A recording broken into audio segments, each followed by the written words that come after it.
Сәлеметсіздер ме менің алтын оқырмандарым. Бүгін сіздерге осындай керемет болып шығатын өте дәмді бір жасағаннан жасай бергім келетін гүлханымдарды үйрететін боламын. Менің каналыма тіркелмеген болсаңыз, тіркеліп қоңырау батырмасын басып қойыңыз. Лайк басып, комментарий жазуды ұмытпаңыз.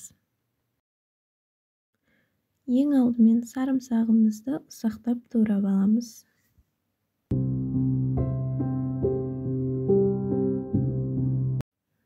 Содан соң асқабағымызды ұсақтап төрт бұрыш етіп турап аламыз.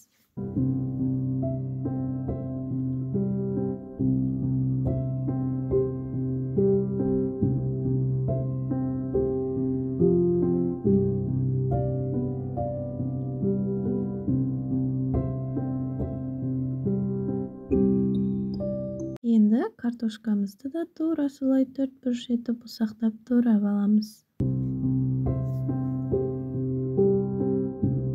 Бәрін турап алдық, етімізді саламыз, тұзымызды, бұрышымызды салып, жақсылап араластырамыз.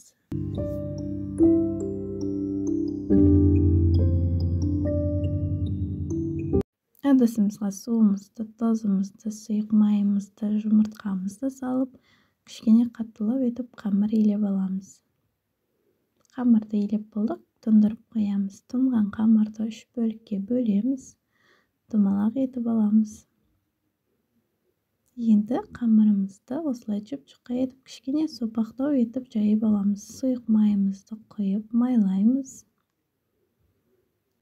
Содан соң осындай бөліктерге бөліп аламыз.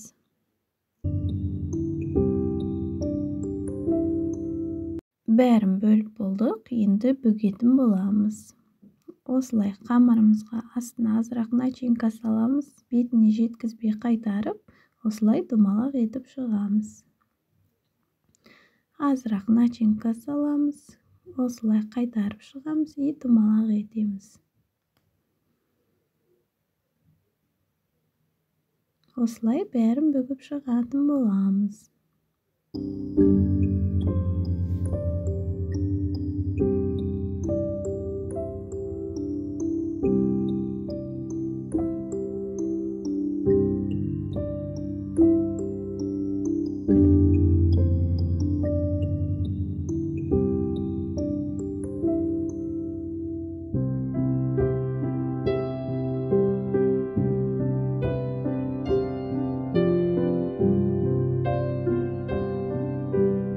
Бәрін бүгіп алдық, міне осылай болып шығады. Енді қайнап тұрған суға 45 минутқа пісіріп алатын боламыз.